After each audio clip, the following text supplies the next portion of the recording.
Welcome to Allin-Wayra Small Sensors for Atmospheric Science webinar series. I am Samara and I'm part of Allin-Wayra steering committee. I will give you a very quick introduction and then we can move on with the presentation. So Allin-Wayra is, for you who are not familiar with, it's an activity, IGAC activity, International Global Atmospheric Chemistry, on small sensors. And in the Quechua, which is the pre-colonial South American native tongue, it means good air or winds of change. So, and our mission is fostering a diverse and inclusive global small sensor community of practice, with, of course, focus on, especially on regions lacking on air quality measurements.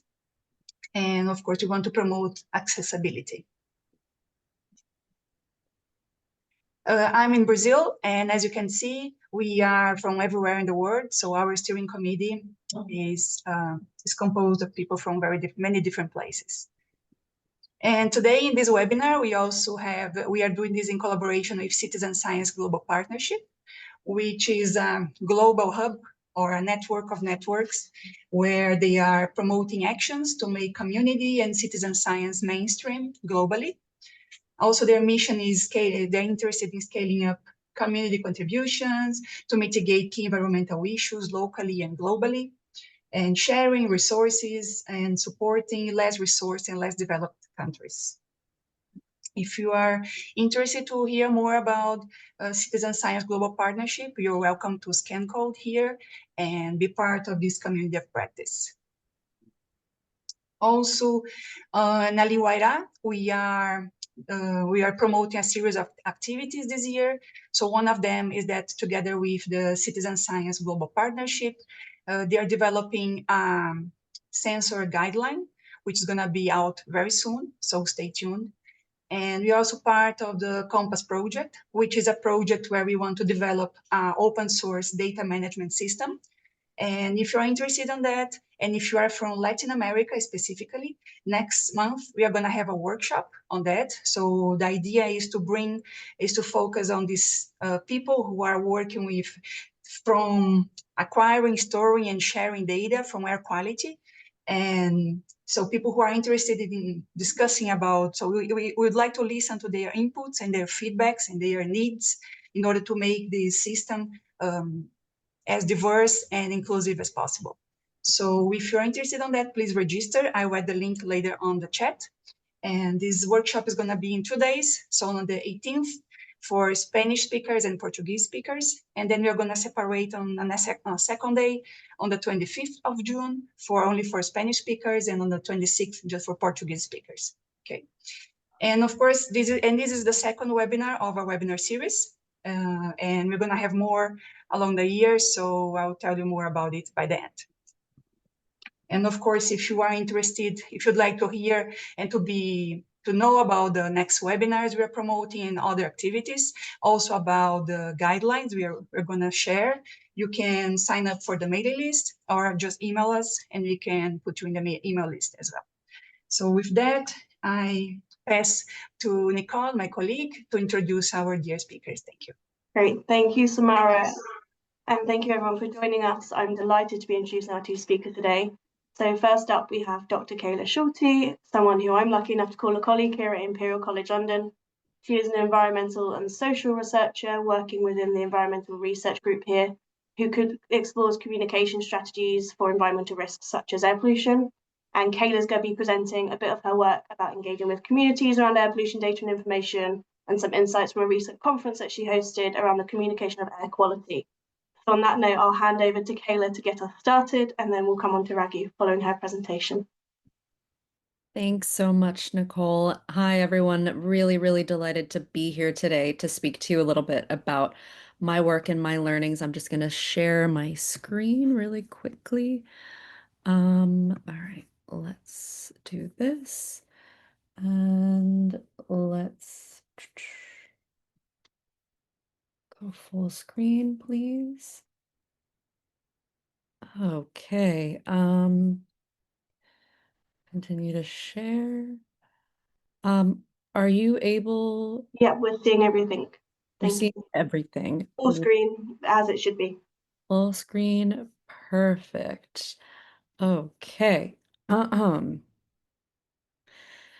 Right. So, I'll get started then. As Nicole said, my name is Kayla. I'm a researcher, a social researcher based in the Environmental Research Group at Imperial College London. I've been there for about 3 years now.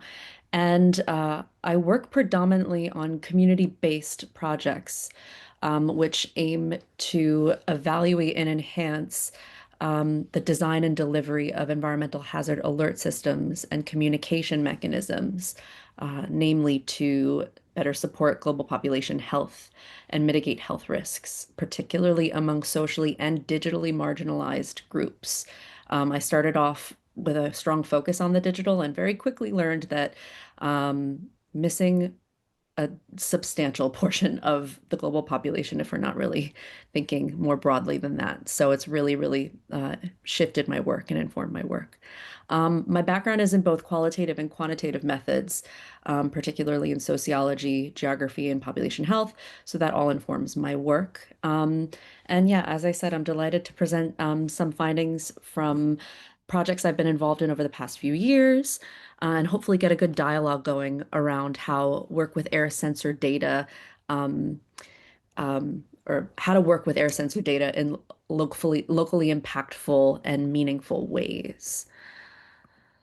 Um, so just to give a brief overview, sorry, a brief overview of the presentation I'm going to be giving today. We're going to work through the metaphor of a journey. So bear with me. I hope it doesn't get too corny. But we're going to start off by packing our rucksacks, to equip ourselves with the background and context of the context that's framing this particular presentation. So data to dialogue, and why is that important that we have this movement from data to dialogue? And then we'll move along our journey through 3 illustrative case examples. I'm going to talk about the Breathe London Communities effort that we've been involved in at Imperial at ERG, Environmental Research Group, for the past 4 years. I'm going to talk about a new project called AWAIR, which focuses on public air quality information display.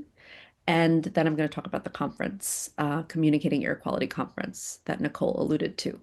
And we're going to conclude by drawing it all together, pinpointing some key lessons gleaned along the way, helping us to better map pathways for effective and impactful linkages between data and dialogue, particularly when working with diverse groups, community-based groups, and other kind of key social groups. Right. So sometimes there can be this illusion, I'm going to right off the bat call it an illusion, that the path from data to dialogue is simple, straightforward, even unidirectional or one directional. When in practice, it looks a little bit more like this. At least that's been my experience. I'm curious what others think, and I would love to hear more and hear people kind of chime in the chat. But my hope is that by moving through some of the case examples, and extrapolating some key learnings, we can start to tease out, and clear some pathways through this tangled brush of air sensor data, community engagement with different social or population groups, and having more widespread, more diverse dialogues about air pollution and environmental challenges or environmental harm. Before I go any further, we just need a few more supplies in our rucksack, to help us get at why this whole data to dialogue pathway premise warrants some critical thought. Why does it matter? Why does it matter that we have pathways? So I'm sure a number of things spring to mind for each of you, but I want to highlight a few specific motivations that drive my work. First of all, people are dying and being harmed disproportionately. And of the 7.3 billion people that are exposed to unsafe levels of just PM 2.5, 80% live in low and middle income countries. We know that pollution disproportionately harms low income and kind of intersectionally burdened individuals around the world. Another key motivation is, when we think about who's involved in governing and producing knowledge about air pollution, whose voices count and whose voices matter. Largely, science and scientific knowledge has been the dominant currency or dominated how we go about understanding and ultimately governing air pollution, which has done tremendous work and made tremendous progress. At the same time, we kind of see across the board that that's not enough. That's not good enough to be able to address local, contextually specific, intersectional challenges that burden specific population groups. So, what are the ways that we can maintain spaces where individuals and groups who have not typically been involved in these dialogues can kind of come into the space and shape air quality governance? And that's why citizen science and other practices can be really helpful. And I'll just caveat that I prefer to use terms like community sensing or local sensing. I think citizen science uh, can have some connotations associated with it, and the individuals who are contributing to data collection aren't even necessarily citizens in certain cases. So just some food for thought, something to think about. If you're more interested in work and literature on this, I can share some as well. Another key bit of information that I already alluded to at the first slide is that there are gaps in access to digitally available air quality information, air pollution data. Most air quality data, air pollution data is online. It's in digital space. And kind of one of the first hurdles is getting it out of digital space. And so that's really motivated my work. Throughout my work and my PhD dissertation, I've been able to identify groups that are most likely to be interacting with digitally available air quality information, and therefore which ones aren't, and how air quality data and information can kind of be better positioned or framed so that those groups can interact with it better. So let's start to move through some case examples so you can actually see what I'm talking about here. So with our rucksacks packed with methodological tools, theory, and some existing literature, we're now ready to embark on our journey through these case examples. So as I mentioned, the first stop will be Breathe London. And that is a project that features a hybrid air pollution monitoring network. And I'll share a little bit more about that in a moment. The next is AWAIR, which are public air quality information displays that are currently being piloted in 3 neighborhoods in London. And the third is this Communicating Air Quality Conference, which is, to our knowledge, the first time we've held a dedicated space for unpacking what we're communicating when we seek to communicate about air quality. How are we framing air quality more broadly across different audiences, that sort of thing. Right, so Breathe London, I'm going to kind of run through this quickly for those of you who aren't familiar with the project. It was an initiative launched by the Mayor of London back in 2018, 2019, to increase the density of air pollution monitoring across London using low capital cost sensors. And Imperial College London came on board we were involved in the first phase with air pollution monitoring using sensors in backpacks created with Dyson, in partnership with Dyson. But then we took on the second contract after the pilot had been completed to support the expansion of the network, which involves the delivery of high quality hourly PM 2.5 and NO2 data that's calibrated in real time with permanently co-located sensors at reference monitoring stations across the City of London. At present, there are about 300 sensors, 300 Clarity Node S's. And the bit of the program that I was responsible for was the community program. So Bloomberg Philanthropies donated additional funds for 63 nodes to be awarded to individuals and groups across London who hadn't previously been involved or participating in air quality governance in those more traditional scientific ways or conventional scientific ways. So over the course of 3 years, we held open applications where individuals and groups could apply, and we awarded those 60 nodes and now continue to work with 60 groups and roughly 100, over 100 individuals kind of across London, which represent 24 of the 33 boroughs, to work with their air sensor data to push for local action.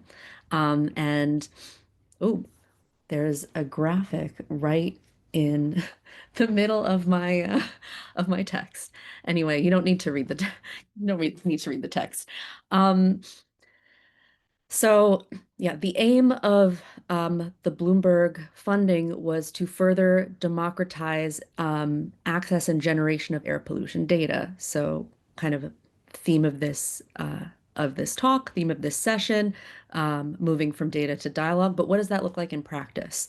So in practice, we're trying to involve diverse actors, not just your traditional air quality managers, scientists, decision makers in what would maybe feel like basic decisions to some of us who are more embedded in this type of work. Where do we place the sensor? And what trends are we interested in? So, putting those questions to these groups and as a part of the funding that Bloomberg provided, we as a team were able to support the groups to achieve their various aims. So they were able to put sensors where they wanted data. And we've actually just recently published the methodology for how we went about facilitating the work of these 60 community groups. So you can check that out. It came out last week, actually, in Environmental Science and Policy. But one of the key learnings here that I want to flag is that when doing this type of work, we as a team quickly needed to figure out how to accommodate diverse capacities and informational needs, different types of capacities. So timing capacities, digital comfort capacities. How comfortable are you working with data? How comfortable are you accessing or interacting with a computer even or mobile phone? And how do individuals want to see information presented? So, we needed to come up with various activities, programs, spaces where we could kind of work through that. So here's a figure that is presented and discussed in the paper that I just mentioned, that talk about the different ways where we tried to, or the different activities that we tried to implement to achieve inclusivity and help further contextualize the data that was coming out of these nodes, or have the groups help them to contextualize the data, because it's the data is being collected in the places where they live. It's being collected for very personal reasons. And so we wanted to kind of bring all that together. So what did we have to do as facilitators in order to uplift that? And some prominent examples, outputs include having school streets implemented. So a number of the Breathe London community program groups were able to get school streets implemented. One of them had their work published in The Guardian because they found that nitrogen dioxide levels were peaking. Their node was showing that the levels were peaking when private school was in and out of session. So they were able to, with some other data sets, identify an association with that particular situation. And we've also had groups feed into urban planning policies. They've gotten things, kind of axed by the mayor because of their data. So, a lot of really, really interesting case examples. Again, I encourage you to check out this paper. And it's now serving as a model for Breathe Cities. So there are other Breathe initiatives that are being funded across the globe by the Clean Air Fund. Here's just another example. Since we're talking data to dialogue, one of our largest criticisms consistently is that the data is confusing. It doesn't make sense in the way that it's presented. So we do a lot of work in through co-design. Co-design is a practice. And I'm going to move into the next project now to talk about how we did that because I don't want to take up too much more time on this, but we co-designed new visualizations, new ways to visualize the data on the Breathe London website. Okay. We're on our journey. We happen upon something. We happen upon this interesting, kind of eye-catching, attention-grabbing example of how air pollution data is being displayed or communicated, and it prompts us into dialogue. So I just wanted to call out this example called Knitting the Air. Perhaps you're familiar with it, but one of the Breathe London community program groups did a fantastic job and continues to do a fantastic job at facilitating dialogue around air quality and local action while working directly with data from their air sensor, who they call Nodine. And they post about Nodine on their Instagram page. So I can share their Instagram account in the chat if you're curious to see more. But, they pick one color per pollutant. And the darker yarn pertains to levels that are above WHO guidelines. The lighter ones are below WHO guidelines, and their aim is to knit a year's worth of data. So the squares have 24 lines in them. Each line pertains to an hour's worth of data. And this initiative has just been absolutely brilliant, tactile, and a non-digital example of bringing data together with dialogue, and having these spaces where people can come together and knit and talk about their experiences. And it's prompted a whole bunch of storytelling, which is another big lesson that's come out of all three initiatives that I'm presenting to you today, just how important it is to be listening to and sharing stories and experiences of air pollution that kind of animate the data with the lived dimensions of the challenge. So I'm running out of time, but we still kind of have to scale this mountain of how we communicate air pollution data that's complex, mostly only digitally available, and lacks local context. But we've got so much data, a bunch of you here on this call and my colleagues at ERG put so much time, effort, energy, and funding into generating high quality data. So, how can we really make the most of it? And so that's where AWAIR came in.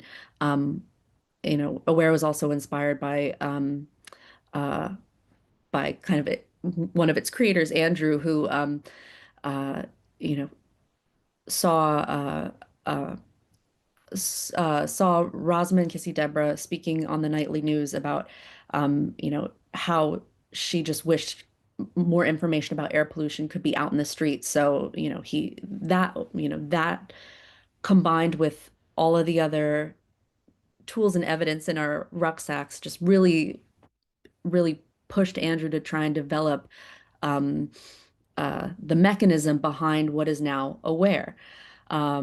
So the aim was to co-design publicly available air quality information displays and put them out into the streets. So we now have 53 deployed. We're currently involved in the pilot, trying to evaluate them, and this is what they look like.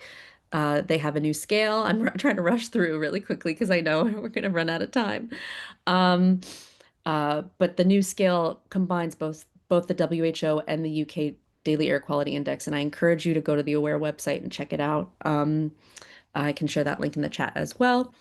The last thing was going to be the Communicating Air Quality Conference. And I'll just say, there we had an opportunity to really practice listening, to practice receptive listening. And I'd highlight that as another key lesson when it comes to facilitating pathways between data and dialogue. Receptive as opposed to instrumental listening is essential.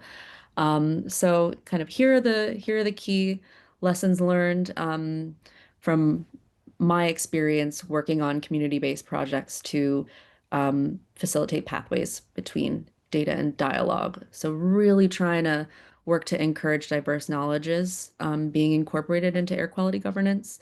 Coming up with creative mechanisms for navigating systemic barriers, kind of like what Knitting the Air was able to do, and others. I'll also just say, if you're feeling overwhelmed, ask for help, reach out, ask for help. That's another key lesson that came out from this work, that, if you don't ask, at all levels, whether you're a researcher or whether you're community member, that's something that, is really, really encouraged. And keep talking. So we are launching an air quality communications network to help advance and evolve the practice of how to communicate air quality information. Would love to have any and all of you join that. So I will also add another link in the chat. But yeah, so now we kind of have a pathway that looks a little bit more like this. And thank you to our funders. Thank you to my colleagues. This work is done wholly in partnership. And yeah, really, really grateful to be able to share a bit and to speak to you all about it today. Great. Thank you, Kayla. And at this point, if we have any questions, feel free to put them in the chat or in the Q&A, and we'll open up for a discussion towards the end of the session. But we'll move on to our second speaker. So Raghu Saxena, who's the CEO of Earthwatch India. He has over 26 years experience in sustainability, climate, nature, and all various kinds of projects. And he's going to be talking about some of the work that Earthwatch India has been doing, connecting citizen scientists and scientists around air pollution. So I will pass over to Raghu to share his screen and guide you through their work. Thank you. Thank you so much, Nicole, Samara, and Sebastian, and Libby Haben for inviting me to speak at the webinar. Before I dive into Project Healthy Air, which I intend to speak at this webinar, let me spend a few minutes setting the context. So we have been working on citizen science projects for a while. And the projects are centered around developing collaboration between citizens and scientists, integrating community-driven data into research frameworks, and communicating science-based information and knowledge to various stakeholders in a format, in a language they can understand. It involves collecting, processing, analyzing, and interpreting data to identify the patterns and trends that can be used to strengthen science, building knowledge and solutions. So we have done projects on citizen science, data dialogue, engaging citizen scientists on water quality monitoring. We have worked on species and habitat conservation, the work on studying birds, bees, butterflies, ordonets, and amphibians. And we've also worked on the landscape model, working on forests, mountain ecosystems, marine ecosystems, lakes, and water bodies. Now we are building up programs on citizen science and climate science, weather and meteorology, getting that model to understand the impact of climate change in various sectors and in the process, getting citizens involved in collecting the data, working with scientists, and trying to strengthen the research, but also getting to know the science-based understanding about the issues. But what is common in all these programs is that citizens and scientists work together. The center of the program is collecting data for scientific studies and long-term research. And data collection is on a different scale in different places because there are more people collecting the data at multiple locations. And the effort is to complement standard scientific approaches, data interpretation, visualization, engaging, informing, and inspiring citizens, and trying to bring a new perspective and insight into the thinking, since we get to engage with citizens who also have their own perspective about the issues, which I feel actually enriches the science and research work of the scientists.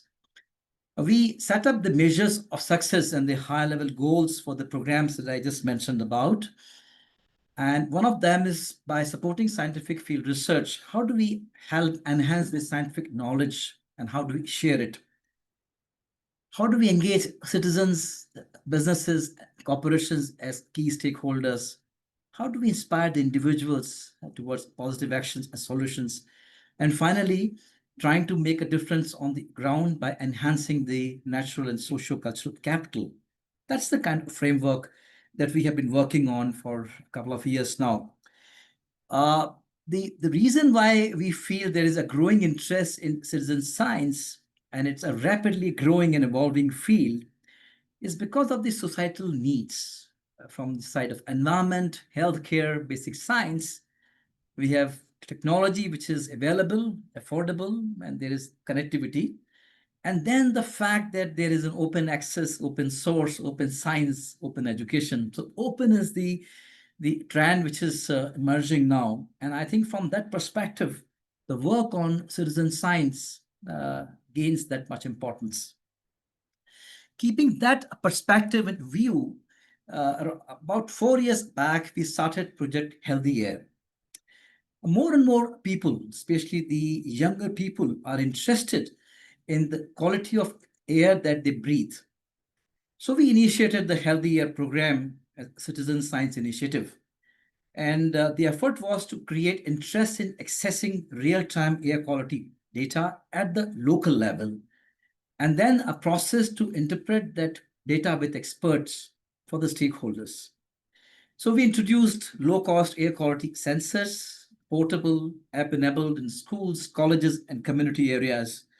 And we tried to bring local air quality data into classrooms.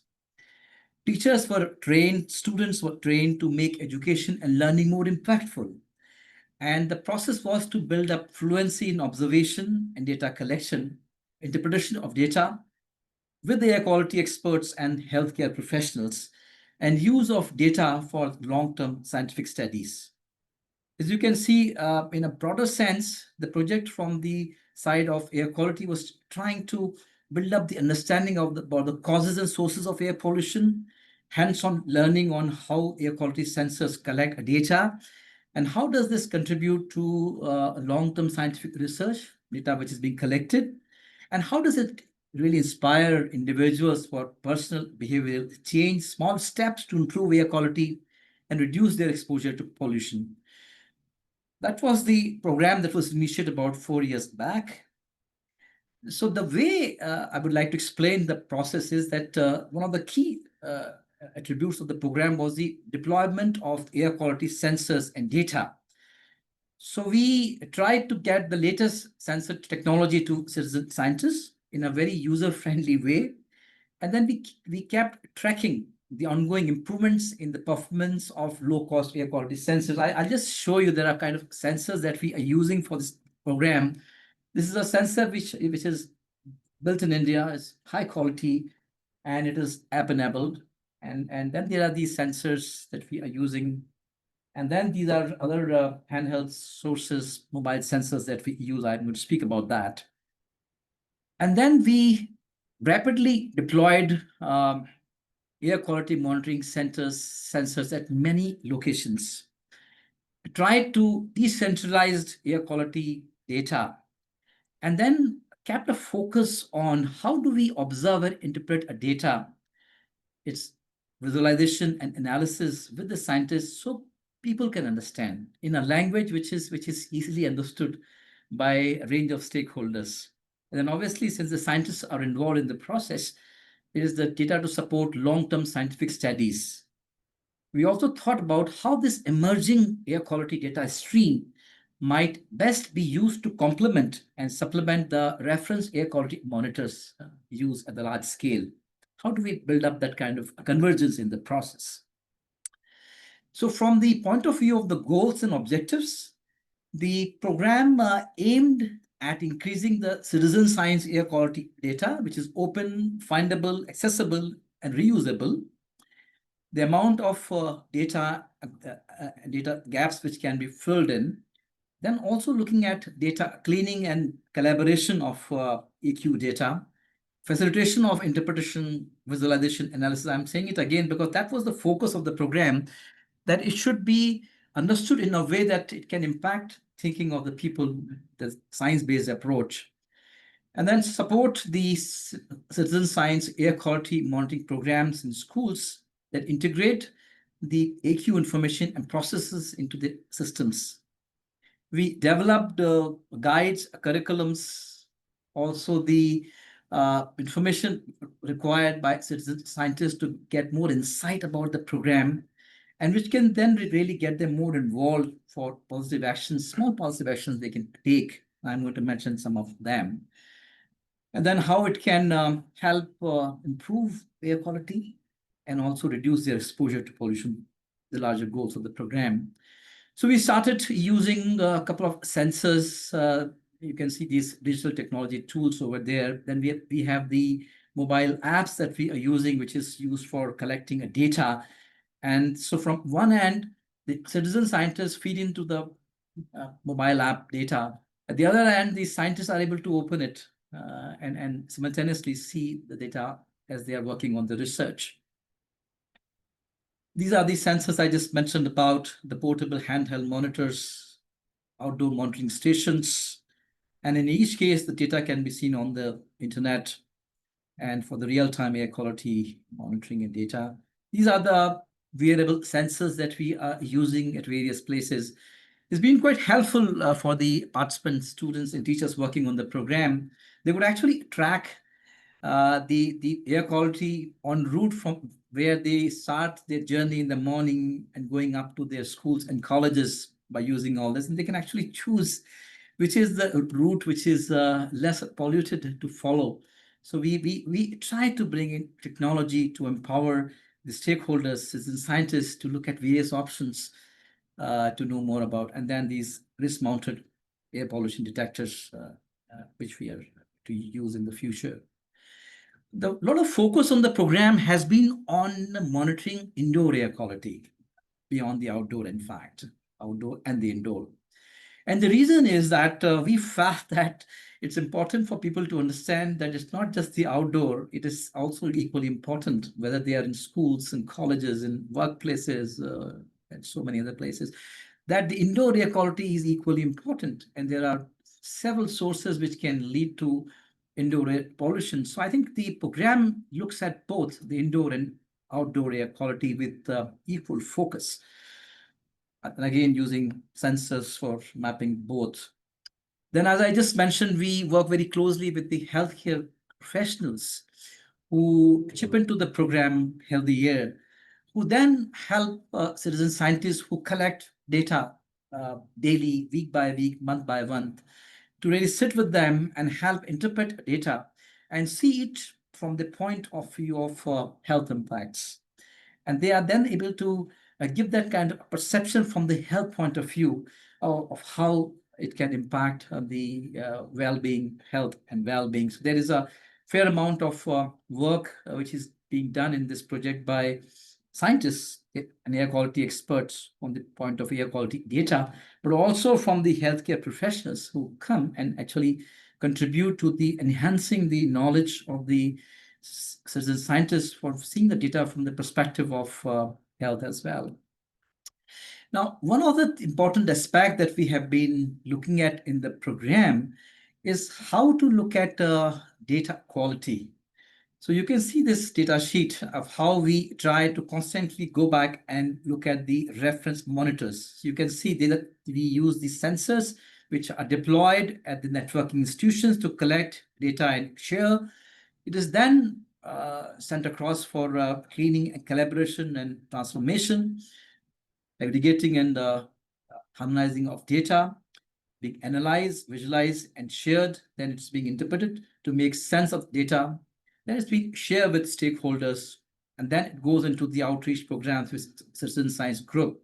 But then you can see we are constantly looking at the reference monitors to see the accuracy of data that we are collecting with the small sensors that we are using at various locations. So as I just mentioned, we really focus on carefully evaluating and validating the data which we are collecting, because the key issue here is to ensure that the data quality is reliable, that the data sets which are emerging are reliable and people have trust in them. And then we undergo all the process required to undergo collaboration of data. So again, the whole issue is on the performance, processing, transmission systems, and then comparing it with the high quality reference instruments. I just mentioned about the use of the reference monitors vis-a-vis the low-cost sensors and then handheld applications. And then how it really goes into the program from the point of air quality field data, plans to improve air quality, reduce exposure and emissions, and obviously improve the scientific knowledge and the apps using of the maps and all that. What we felt was that we need to build up lots of resources, the educational resources, which the citizen scientists can bank upon. So while they are working on the program, and if they need to know more about the issues, they should actually have a repository of sources. So we have a portal which can be accessed by citizen scientists, wherein they can have, there are learning modules which they can spend time on. There are other tools which are for public understanding purposes. So scientists write the script and artists make the animations around that, puppet shows around that in a very simple language for people to understand. So there's a whole collaboration between scientists and the artists to get the information across to a range of stakeholders. And then there's a range of online interactive resources that we have built up for the program, which people can refer immediately as they come across some of the issues which they're not able to understand straight away. They can just go back and refer to the stuff that we have built up and kept over institutions. These are the modules I was just referring to. They can refer to as they go along. And this project Healthy Year then goes to schools and colleges and lots of institutions across. One of the important aspects that we tried to build in was that how do we interest the teachers and students in their academics to integrate the work of citizen science and air quality. So we tried to bridge in the program with STEM education and to bring the STEM curriculum live to the classroom. So there was opportunities to observe and explore the environment through authentic data collection and research experience, which is necessary for a robust STEM program. There was this whole issue of dealing with the real data, particularly which is connected with the local environment, which they are thoughtful about. And then obviously building up fluency in skills to observe the data using of technology, data interpretation. The teachers were very interested on the resource because they could use the real-time data to creatively use to make the STEM curriculum more innovative and to motivate the students.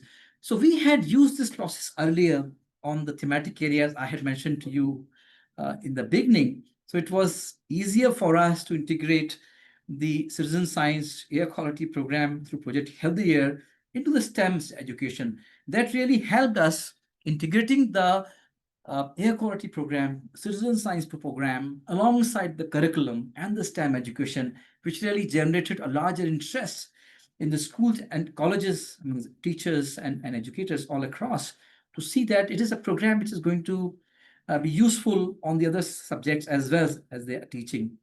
A lot of things students were doing, like comparative analysis of indoor and outdoor air quality, weekdays, weekend, average AQ data, peak hours, off hours, is something that they built into the projects they were working with us.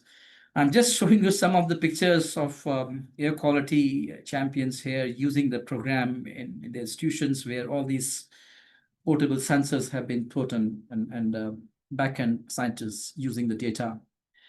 I must say that the objective of the program was also to inspire positive actions. So if we really impact the individuals with the science-based understanding about the issues, so what I observed with the stakeholders that we are working, as soon as they started using these sensors inside the classroom, in the lobby, outside the school area or college area, and then the places there is a green area, they immediately saw the data and came up with solutions. So they started saying that stop idling in our offices, schools.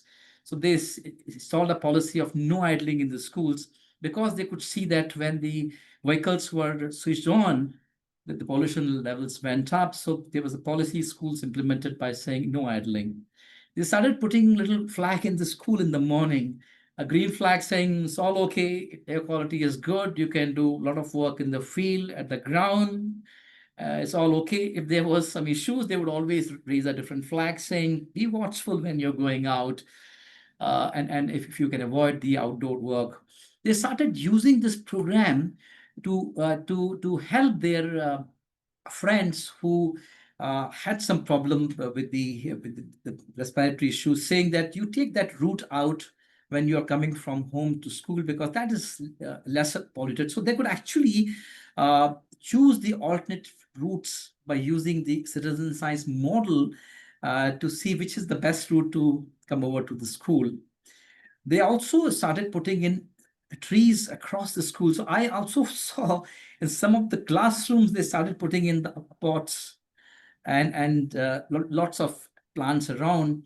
And they started comparing that if we had more trees around, pots around, it doesn't really bring down the air quality, improve the air quality and all that. So we started using more of public transport alternates to driving, and also looking at indoor air pollution at their homes, and same way that they were looking outside as well. So the offshoot of the program was that people were inspired, young people were inspired to look at ways in which through some small steps they could contribute to improve air quality, but also to reduce their exposure to pollution. We even experimented the program amongst the community for the people who are more exposed outside, to start looking at the AQI and start thinking about where they should be at this moment if the AQI is going high, and should they be using a mask and all that. So I think it's empowering people through the real-time air quality data to choose how they can reduce their exposure as well. I'll close at that. Great. Thank you. Thank you, Raghu. That was super interesting. And I'm seeing some questions coming through on the chat and a few people raising their hands as well. So if you have any more questions for either of our speakers, please now put them in the chat, or you can raise your hand and we can let you speak. We had a question from Doriti in Peru about how often you calibrate with reference stations. I'm presuming this is for you, Raghu, as you were just talking about that. So they were asking, how often do you calibrate with the reference stations, or do you do this just before deployment? So we work very closely with the meteorological departments. So we get our sensors across over there, and we do get it calibrated with. So we work very closely with the reference monitors or the meteorological departments, the central pollution control boards and all that. And so there is a constant flow in which we try to get our sensors off and calibrate it with the reference monitors and bring it back. And that's a process which is now ingrained into a system to constantly see regularly is the fact that is the sensor requiring some kind of calibration or not. So we do have that kind of collaborations and knowledge networks to do that. Yeah, I hope it addresses the question. Thank you. And I think we have a question here for Kayla as well from Freddie in Colombia. And he's asking, are the sensors also used to assess the impact of projects such as the ULEZ? My understanding is there's a lot of work being done to assess the impact of ULEZ. The groups that I work with are using their sensors to try and understand and see whether they can identify a local impact in relation to ULEZ. As far as I'm aware, there hasn't been any conclusive evidence just yet, but the majority of evaluations are being conducted using the regulatory monitoring instrumentation and modeling. And there are other departments in my group that are involved in this. I can kind of point you to their work if you're interested. And I can keep people updated, because obviously it would be, be interesting to see how communities are working directly with their own sensor technology to try and evaluate and understand the impacts of ULEZ. Thank you. And I think Vasu, you've put a question in the chat, but I've also unmuted you in case you wanted to talk out loud as well. No, thank you. Yeah, I mean, I think the presentation that Raghu just made brought to mind, I think perhaps a key aspect moving forward in this space, and that's the integration of data from sensors and portable sensors, perhaps even personal sensors for air quality, along with mobile health data. So many people, not everybody, of course, wear Apple Watches and this and that, where you can get, you can easily get pulse oximetry and pulse rate and a bunch of sort of health data. And that kind of integration could be a direct way to communicate the impacts of air pollution, as Raghu was talking about. Well, okay, I took this path today. It was high air quality. Well, what did that look like on in terms of my health sort of feedback versus another path, which was better air quality? And can we see that? And that sort of thing. And it's a rather perhaps mundane example there, but anyway, it can be generalized. But that's all. And I don't know if anybody has plans to do that sort of research, but that would be great. Can I respond, Nicole? Can I respond? Yeah. So this is an excellent point you raised, Vasu. This is just wonderful point you raised. I think the importance of a data is that if you can make it more personalized, and especially from the perspective of healthcare, that is the kind of model we should be looking at. That will immediately make people understand the value of a data. I really get your point. It's a very, very important point. And obviously the next step of actually trying to integrate the air quality information and data into a format wherein people can start rating it from the personalized point of view. Yes, indeed, that should be the step that we should be looking at. Yeah, thank you. I would just add, Vasu, that actually Sasha put in the comments a link to Imperial and King's College collaboration on mobile air that is doing exactly that. And my team has tried to do some of that in the occupational exposure space. But yeah, agree that is a very logical and viable next step. Thank you. I think we have time for maybe another one question or two. I can see someone has their hand up. Satirius, did you want to raise a question? I'll open up your mic in case you do. If anyone else has questions, please put in the chat or open your mic. There was just someone asking about if they could, if you could share the slides afterwards. Yes. Great. Yeah. So we are recording this session and we will send it via the mailing list, which you can sign up to right now via the QR code on the screen. And we'll make sure you get that. If there's no further questions, I will pass back over to Samara to wrap up the seminar and thank our speakers again. Thank you so much, Kayla and Raghu. That was really wonderful. Thank you. Thank you. So, okay, here. So we are going to have in this webinar series a few more topics which are coming. So stay tuned. Sign up if you want to be informed about them. today we have this talk about engaging communities, and next time we're probably talking more about some standardization efforts. I actually there were some comments on the chat about the questions about reference instrumentation and stuff like that. So more is coming on that. So the next seminars or webinars. So also we may have some webinars about air quality remote regions, environmental justice, integration of reference monitors on air sensors. So more on that is coming in the next, along the year, we hope. And here again, if you want to sign up for the mailing list, you can receive more information by your email. And thank you very much. Thanks our dear speakers for your participation, and thank everyone. I just want to register. We had people from Colombia, India, Kazakhstan, Argentina, Brazil, Canada, Australia, Panama, Ecuador, South Africa, Nigeria, France, Ghana, USA, Spain, Peru. If I correctly register them, all of them. So thank you very much, all of you, and hope to see you at Switzerland. Okay, Switzerland. Hi, Amevu. Hope to see you in Norway. Okay, and hope to see you next time. Thank you. Thank you, everyone.